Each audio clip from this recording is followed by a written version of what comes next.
महाराज धन तो बहुत है लेकिन कोई खाने वाला नहीं है। महाराज अगर हम सूर्य को अर्घ देते हैं वो भी रक्त बन जाता है, अगर पितरों को हम पानी देते हैं तो खून बन जाता है। हमारे पितृ जो हैं वो रो रहे हैं, अश्रुपात कर रहे हैं, खून के अश्रु बन रहे हैं। बहुत गलानी हुई तो मरने के लिए जंगल में चले गए कि आज जाकर के प्राण दे देंगे। गृहं त्यक्त्वा वनं गतः, घर को छोड़ करके वन में चले गए। जब वन में चले गए तो जब जा रहे थे उसी वृक्ष के नीचे बैठे थे तो एक महात्मा जी देखे कि पंडित जी आज क्या बात है, वृक्ष के नीचे बैठ करके रो रहे हैं। हमको लग रहा है कि भगवान के प्राप्ति के लिए रो रहा होगा, चल करके संत का कार्य है, मार्ग दिखाना चाहिए, चल करके भगवान से मिलाने का मार्ग बताना चाहिए। गए, पूछा कथम रोदश विप्रत्वं ताते चिंतावलीयसे वदत्वं सत्वरं मह्यं स्वस्य दुःखस्य कारणम्। अरे पंडित जी, कथम रोदस विप्रत्वम, अरे तुम क्यों रो रहे हो? ताते चिंतावलीयसी, कौन सी चिंता सता रही है?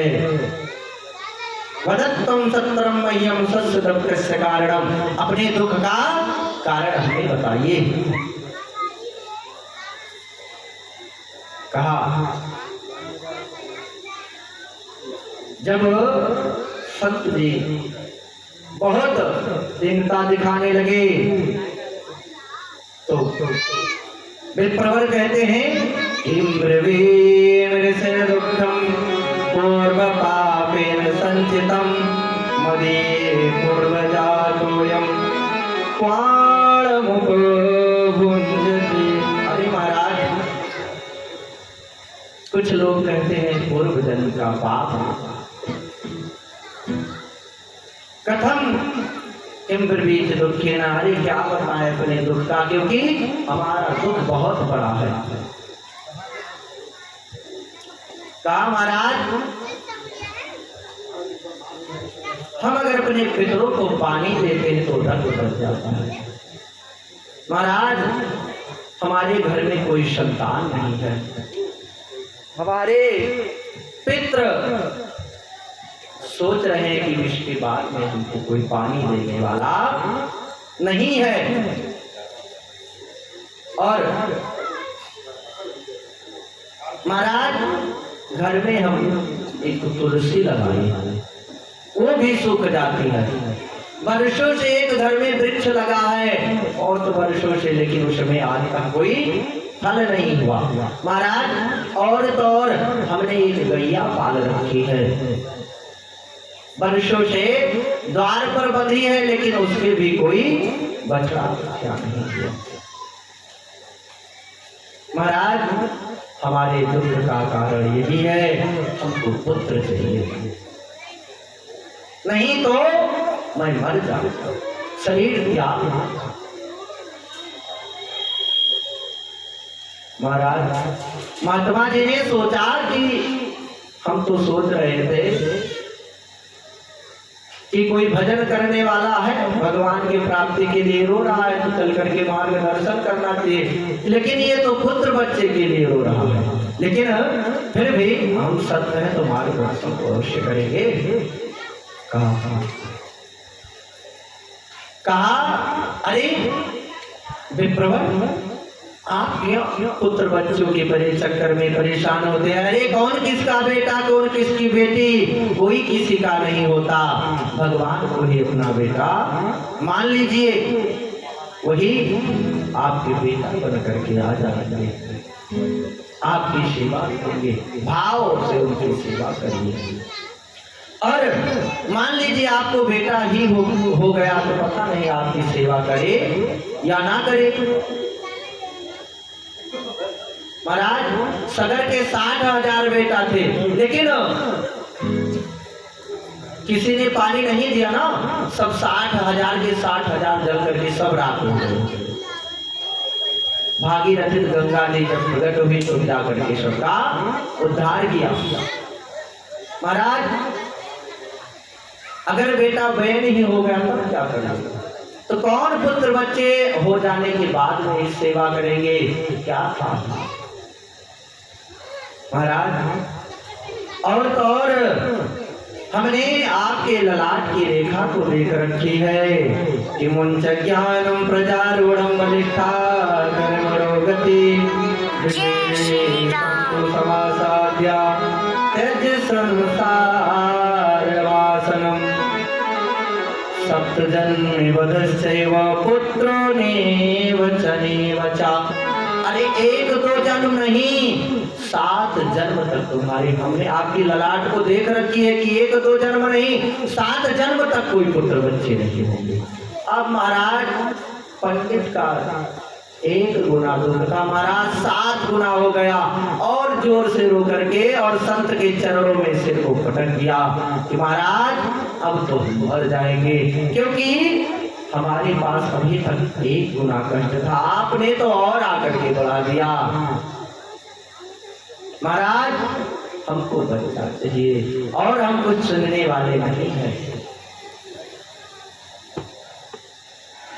कहा कि बेटा बेटी कोई साथ जाने वाले नहीं, साथ लेने वाले नहीं हैं, सब यहीं तक है। शरीर के नाते से ममता होती है, और अगर पुत्र बनाना है तो भगवान को बना लो अपना बेटा।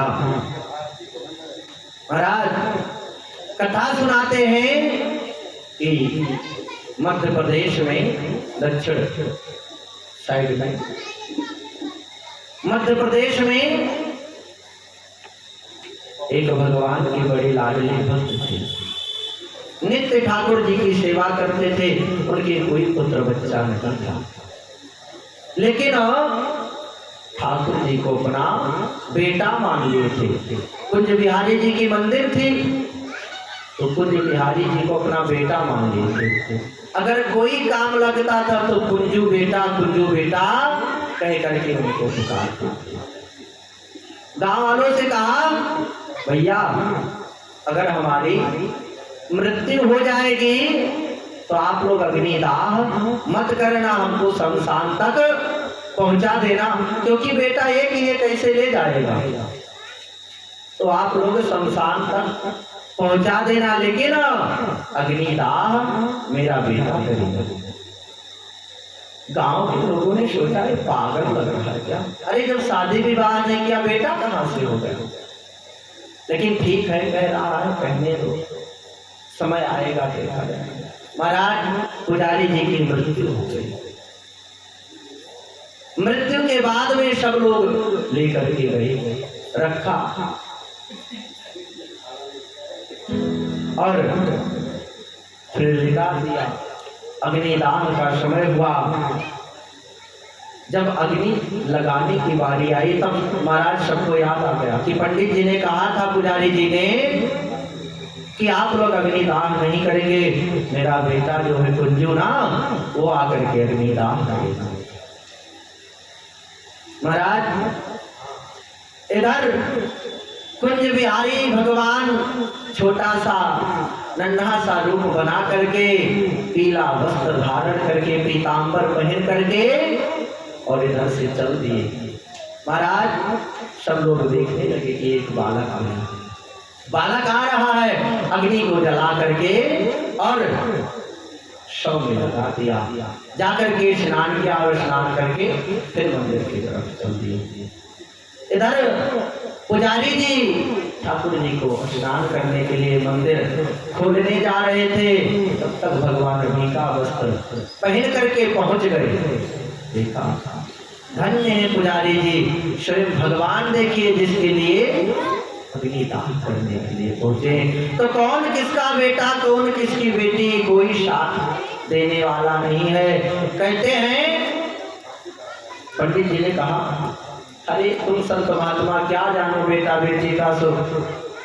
जब घर में पहुंचो और बच्चे मिलते हैं तुतला करके पापा पापा बोलते हैं तो कान में रसगुल्ला जैसा घुल जाता है, कितना अच्छा लगता है। अरे तुम संत महात्मा क्या जानो बेटा बेटी का सुख, हमको कुछ सुनना नहीं है, हमको बेटा दीजिए। अगर हमको बेटा नहीं दिए तो की बार महाराज इतनी जोर से सिर पटकूंगा आपके चरणों में कि मर जाऊंगा, और मर जाऊंगी और ब्रह्म हत्या आपको लगेगा।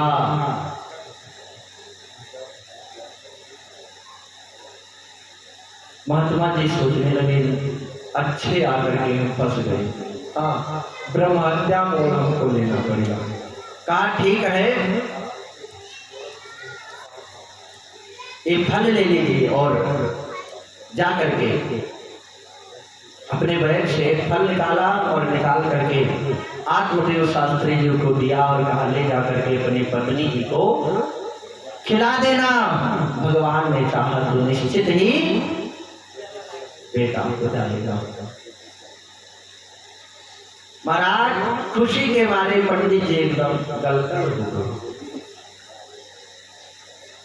महाराज फल लेकर के चले, फिर सोचने लगे, पूछ ले महात्मा जी से कोई नियम तो नहीं दिखाने का। कहा हाँ नियम है। कहा क्या? कहा फल खाने से पहले स्नान कर लेंगे, ठाकुर जी का पूजा पाठ करके फिर फल को खाएंगे और नियम पूर्वक जीवन व्यतीत करेंगे। कहा ठीक। पंडित जी महाराज गदगद होकर के घर पे पहुंचे और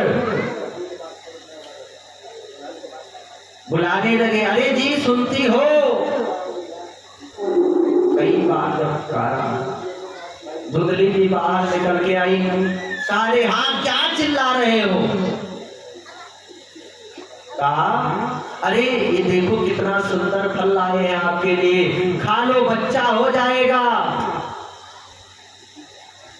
कहा अरे ऐसे चिल्ला रहे थे जैसे लग रहा था कि नौलखा हार लेकर के आए हैं हमारे लिए, एक फल के लिए इतना चिल्ला रहा। महाराज पंडित जी कुछ नहीं बोले, फल को दिया। कहा ठीक है फल हम रख दे रहे हैं, अभी स्नान करेंगे और फिर खा लेंगे। ठीक। पंडित जी सीधे साधे सरल स्वभाव के सोचने लगे कि खा लेंगे। महाराज फल को रख दिया, स्नान के फिर फल को हाथ में ले करके सोच रही है कि खाना चाहिए कि नहीं खाना चाहिए।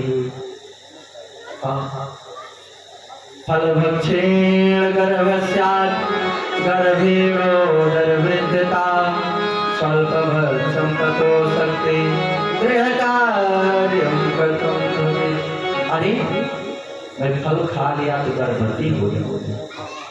सोच रही थी तब तक एक पड़ोसी आ गई, देखा बहना क्या बात है आज उदास क्यों हो?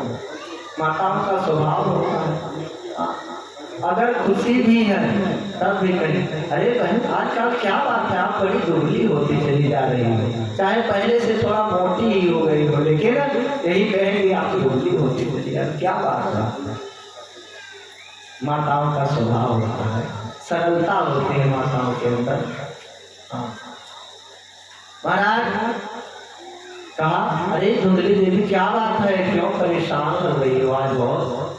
कहा अरे हमारे पति जी देखो फल लेकर के आए, एक महात्मा जी ने दिया है कि फल को खा लो बच्चा हो जाएगा।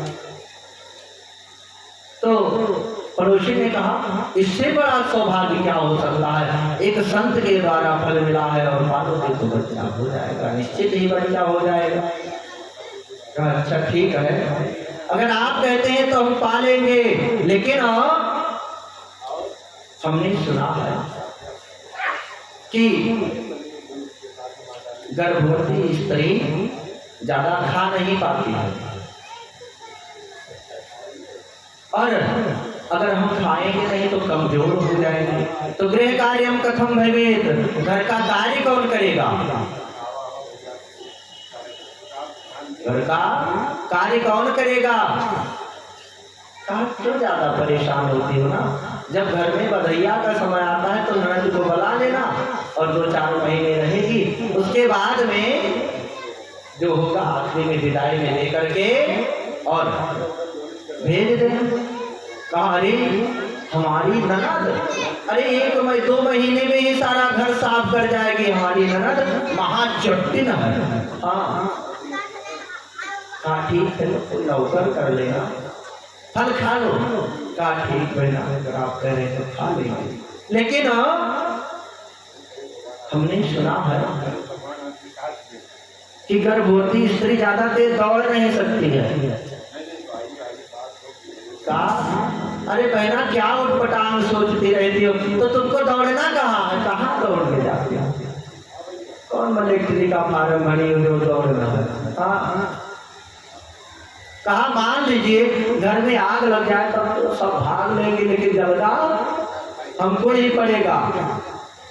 कहा अरे क्या उठपटांग सोचती रहती हो। कहा ठीक है हम खा लेंगे, लेकिन हमने सुना है कि सुखदेव जी महाराज अपने माँ के गर्भ में 12 वर्ष तक थे। हाँ 12 वर्ष तक थे। कहा ठीक तो सुना।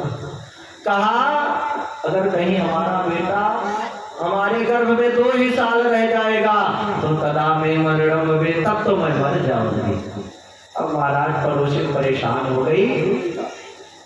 कहा खाना वो खाओ या जाओ, नहीं है वो चली गई। अब महाराज उसकी एक चचेरी जो पूरी बहन आ गई। हाँ जब बहन आई तो बहन ने देखा। कहा बहना क्या बात है, क्यों उदास था। कहा देखो ये फल लेकर के हम बैठे हैं, सोच रहे हैं कि फल खाना चाहिए कि नहीं। किसका दिया। कहा एक महात्मा जी ने दिया है, पति जी ला करके दिए हैं कि फल खा लो बेटा हो जाएगा। महाराज बहन ने कहा कहीं फल खाने से बेटा होता है, अरे सब झूठ है, साधु महात्मा के चक्कर में नहीं पड़ना चाहिए। और तुम परेशान क्यों होती हो, इस समय मैं गर्भवती हूं ना, आपको अपना बच्चा आपको दे देंगे, और ये जो फल है ना गैया को खिला दीजिए, बरसों से घर में जो बांध बांधी हुई है इसको दे दीजिए, अगर सत्य होगा तो गैया से बचता होगा और आपको बच्चा होगा। थोड़ा सा पैसा दे देना तो पति जी का मुंह बंद कर देना। वाह बहना बड़ी अच्छे समय पर तो आ गई। हाँ ठीक है, फल को उठा करके गैया को खिला दिया और देवभागे बजे ग्रामा पलायने गर्भड़ी कथम। महाराज अपने पति को सहानुभूति दिखा रही है, पेट में कपड़ा बांध बांध करके, पति जी हम फल खाए थे उससे बड़ा फायदा हो रहा है, बड़ा आराम है। पंडित जी सरल सीधे विश्वास कर रहे थे। समय बीता, महाराज धुंधली के बहन को बेटा हुआ, रात ही रात में ला करके धुंधली को दे दिया। धुंधली ने सुबह पंडित जी को दिखाया, पंडित जी देखो बेटा हुआ है। अब महाराज पंडित जी एकदम गदगद होकर के नाचने लगे, खूब लुटाया। ठीक उसी के 3 महीने बाद जो गैया को फल खिलाया था उससे भी एक बछड़े का जन्म हुआ, जिसका कान गौ के जैसा। बालक का जन्म हुआ, उसका कान गौ के जैसा। महाराज लोग कहने लगे कि देखिए भाग्योदयो धना जाता आत्मदेवान पश्यसा धेन्वा बाल प्रसूतश्चा देवरूपेण कौतुकम्। भगवान जब देते हैं तो छप्पर फाड़ के देते हैं, और लेते हैं तब लेते कैसे हैं? थप्पड़ मार के देते हैं। देते हैं तो छप्पर फाड़ के, लेते हैं तो थप्पड़ मार के। हाँ सर्वांग सुंदरम दिव्यम निर्मलम कनकप्रभम। महाराज सुंदर बचने का नाम हुआ। महाराज नामकरण का समय आया तो नाम रखा गया। जो गऊ का बेटा था उसके कान गाय के जैसे थे, इसलिए उसका नाम गौकर्ण रखा गया। और जैसे धुंधली के बेटे का नाम रखने जा रहे थे तब तक धुंधली बोल पड़ी, अरे पंडित जी 9 महीने कष्ट हमने उठाया, सबका नामकरण आप ही करेंगे। अरे उसका नाम हम करेंगे। कहा ठीक है, आप तो क्या करना है, नाम है। कहा ठीक, नाम रखा। कहा मेरा नाम धुंधली, तो मुझसे मिला जुला मेरे बेटे का नाम होना चाहिए। कहा मेरे बेटे का नाम धुंधकारी होना चाहिए। तो बेटे का नाम धुंधकारी हो गया। जो धुंधकारी देखिए यहाँ 7 घाट के पास में लगे हुए, ये भैया को मत समझिएगा, आगे वाले भैया को। हाँ वो देखिए बांस लगा हुआ है ना, धुंधकारी का शोर। तो महाराज धीरे धीरे समय बीता।